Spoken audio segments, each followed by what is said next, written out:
Setelah Peggy Setiawan bebas, kini sosok sebenarnya Peggy Peron dalam pembunuhan Vina dan Eki menjadi sorotan. Terbaru kuasa hukum Peggy menyebut telah menerima informasi akurat soal sosok Peggy Peron yang asli. Marwan Iswandi yang merupakan kuasa hukum dari Peggy Setiawan menuturkan keberadaan Peggy Peron asli diketahui saat ini berada di Cirebon. Hal ini diungkapkan Marwan berdasarkan informasi satu sosok anggota geng motor yang sama dengan Peggy Peron.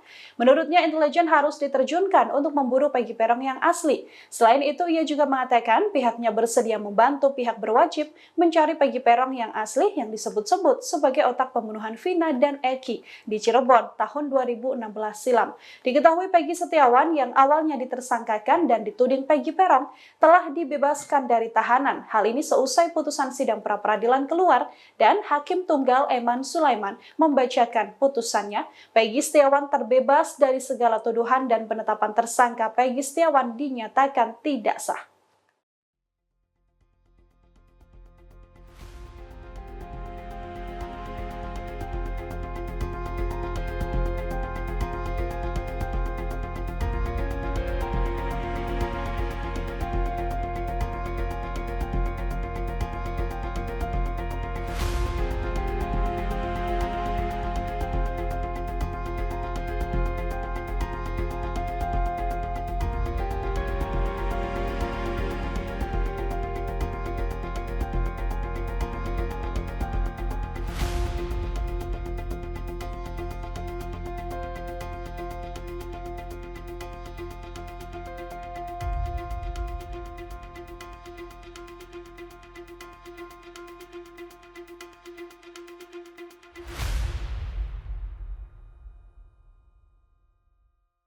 Download Tribun X sekarang, menghadirkan lokal menjadi Indonesia.